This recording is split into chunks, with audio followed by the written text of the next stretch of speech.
The Miss Universe Thailand preliminary competition just ended, and for opening number, I must say, it was a very unique visual and audio experience. I can confidently say that it was like nothing I've ever experienced before. I am left speechless and without words. Let's talk about these gowns. So MUT01, the gown, unfortunately, in my opinion, was a bit too big, especially on the side, but the effect of the gown came across as very beautiful overall. For MUT02, I did think that this was beautiful. The mesh on her gown was just about visible.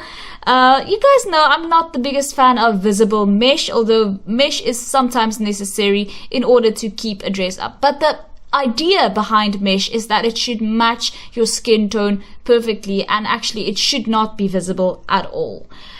MUT03 came out looking like a very extravagant bride, not necessarily suitable for the pageant stage, unfortunately, but I can definitely see this on a bride who likes to go a bit overboard.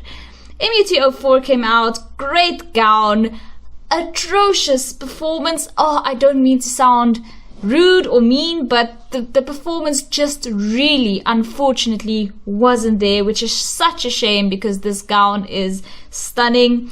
MUT05, very pretty. It's the visible boning that throws me off. I don't like seeing the structural elements of a dress that often.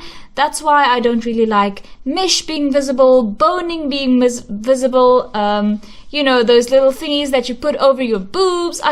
I do not like the structural elements of a gown being visible. It takes you out of the sort of dream of what the gown is.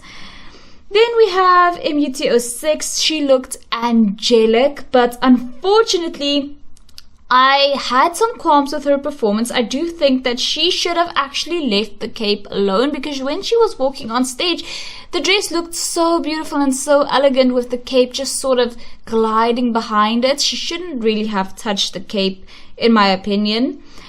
MUT07, very pretty dress. Unfortunately, such a stiff performance. It really goes hand in hand, the gown and the performance. Wearing a pretty gown is not going to carry you through. You have to give a good stage performance. MUT08 looked like a dancer a little bit. She reminded me of a dancer, but she gave a great and stunning and engaging performance. MUT09, beautiful dress. Unfortunately, no performance from MUT09. MUT10, I do not hate this. The feathers actually add a cloudy effect. For the first 5 seconds of her performance, I was sort of debating whether I hate or love this, because usually I don't love feathers, but I do think that the feathers add to this look, and I ended up liking it. MUT11, unfortunately, I just do not feel like yellow suits this candidate. MUT12 came out, and oh my goodness, this was everything. I absolutely loved everything about this. MUT13, yellow actually does suit this candidate, but the mesh, guys. I hate mesh. I hate visible mesh. It absolutely kills me.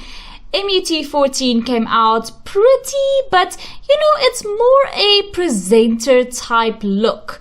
MUT is more for vavavoom gowns, and this is a bit tame. I don't know. In my opinion, it's a bit too demure.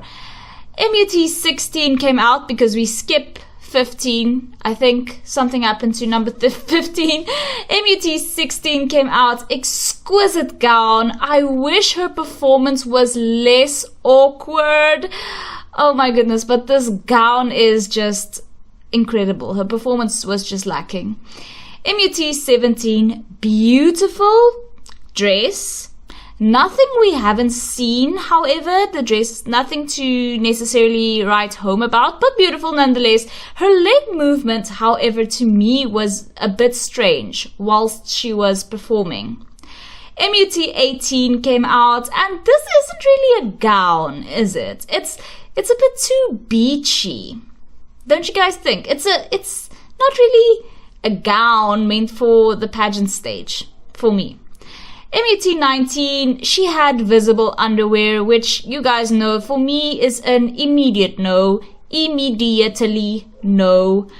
MUT 20 came out, she had too much excessive mesh and sort of excessive floofing at the bottom. It's a good dress in concept, it's just its execution is faulty.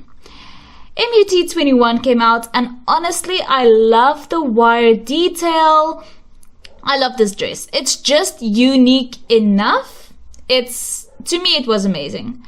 MUT 22, she walked way too fast in her performance, but the dress is good. I think if she gave a better performance, this would be really, really nice. The dress was good in my opinion. Number 23, I love it for the fact that there is no unnecessary mesh on this dress. A lot of the girls really went overboard on too much excessive, unnecessary meshing on their dress, which could have stayed. This dress had not an inch of mesh more than it needed, which is something that I appreciate. MUT 24 came out. It's just too plain. It's just too plain, isn't it? It's not for a Miss Universe Thailand sort of stage. It's not a stage-worthy dress. MUT 25 came out in another bikini dress, and honestly, this was a bit better, but you do have to have the confidence and the performance to pull something like this off.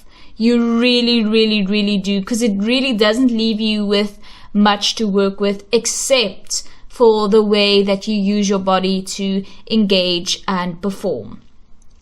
MUT 26 came out, and it was really just straight up giving Michelle D from Miss Universe 2023, just not as good, which is a dangerous comparison to draw. Wearing something so similar to what a top 10 Miss Universe candidate had worn at the previous edition. MUT 27 came out, and honestly, for a while I couldn't decide whether I loved or hated the yellow detail on this dress, but overall I do think that it's definitely not bad. I did end up enjoying this a lot. MUT 28 came out in a beautiful dress. MUT 29 looks a bit too bridal yet again. I don't know. It's giving more bridal than it's giving pageant queen. Then it's giving Miss Universe Thailand. MUT 30, wow. What a standout dress. It was definitely giving Athena, goddess of wisdom and war, and it just blew me away. It was amazing. I absolutely loved this look and the performance that came with it. MUT 31, it's a lot, but I'm not mad at it. I love the green. We all love our little planet, and it was sort of giving save the trees or whatever. I liked this look and performance. So MUT 31, well done. MUT 32 came out very plain, and it was actually a bit big on her. This whole thing just to me was giving very unfinished type of vibes. MUT 33, gorgeous, actually like borderline perfect. This was so incredible and gag-worthy. MUT 34, performance doesn't match the boldness of the dress. This dress deserves an out-of-this-world performance, and it did not get it. MUT 35, again, visible underwear. Like, no, especially with this specific outfit, she might as well have gone commando, really. MUT 36, she doesn't have the confidence to pull something this dramatic off. If you want to wear something this dramatic, you do have to have the confidence for it. Number 37, she came out and I was like, okay, it's Barbie time. It's a bit ill-fitting. I don't love the visible boning, as you guys probably guessed. Number 38, I love the chunky details. Actually, you know what? I actually love this look overall. The woman wearing it, unfortunately, just also did not give much of a performance. But I do love what she's got going on.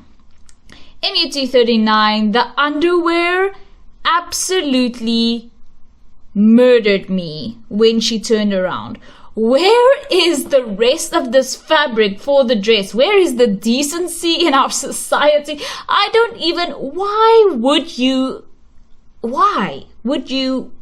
wear this? That's what I want to know. Number 40. Oh my gosh. So beautiful. Actually, just perfect. This is one of the standout contestants in the standout looks of the evening. I absolutely adored this. Great performance.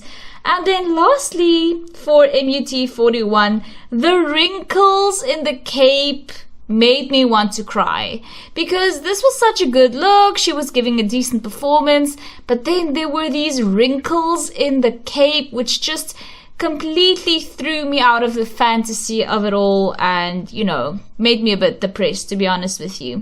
So yes, those were all of the gowns at Miss Universe Thailand 2024 preliminary evening gown competition. Let me know what you guys think. Thank you so much for watching. If you haven't already, please subscribe, and I'll see you in the next one. Bye.